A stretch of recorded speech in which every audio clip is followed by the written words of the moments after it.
Fernandinos make really good decisions, not just for ourselves, but for everyone. That's why I am proud to be a Fernandino. Last question for me, ano na lang masasabi mo sa mga supporters mo?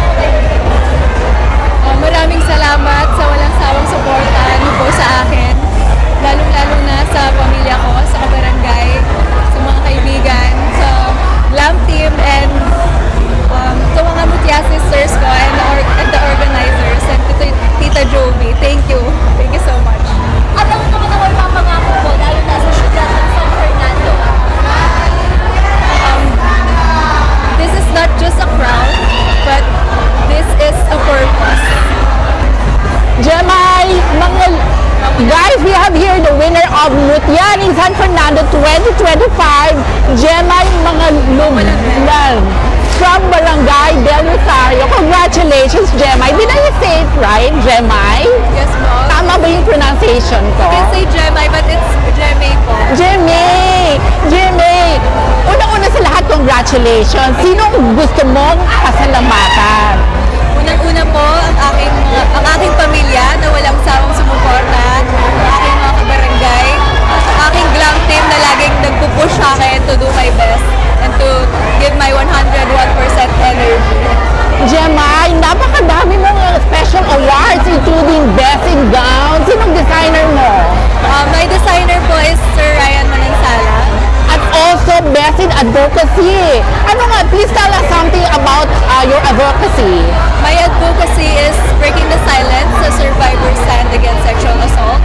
It's about those survivors and victims of sexual assault or sexual harassment, because I am a survivor myself. Meron kang personal experience regarding this. Okay, Jemay, ano unang-una mong gagawin bukas? Siguro po, magsisimba, magpapasalamat sa Diyos. No?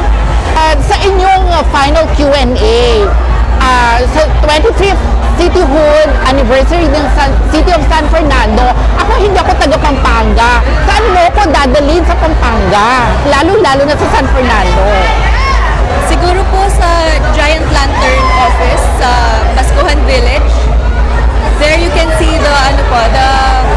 how they make giant lanterns and what they're made of, and some of the culture and history of San Fernando. Because us Fernandinos, we're tourist spots. Oo, known ang City of San Fernando for lanterns, diba? Mas yung parol namin sa bahay galing dito. Jemay, ano ang mga hindi mo makakalimutan sa journey mong ito? Yung bond po namin ng aking mga Mutya sisters, and yung challenge talaga, naging challenge po ito sa akin since it's my second time. So parang this is to prove myself that I can do better. Jemay, anong mga challenges mo naman sa pageant na ito? Actually, ang pinaka-challenge ko po dito sa pageant na to is yung energy ko. Kailangan ko i-maintain po yung energy ko. Okay, Jemay, may lalaban ka ba sa Mutyaning Kapampangan? So, okay, Jemay, complete the sentence. I am Jemay Mangalugnan and I am Jemay Mangalugnan and I am your next Mutyaning Kapampangan 2020. Wow, congratulations, Jemay. Thank you very much.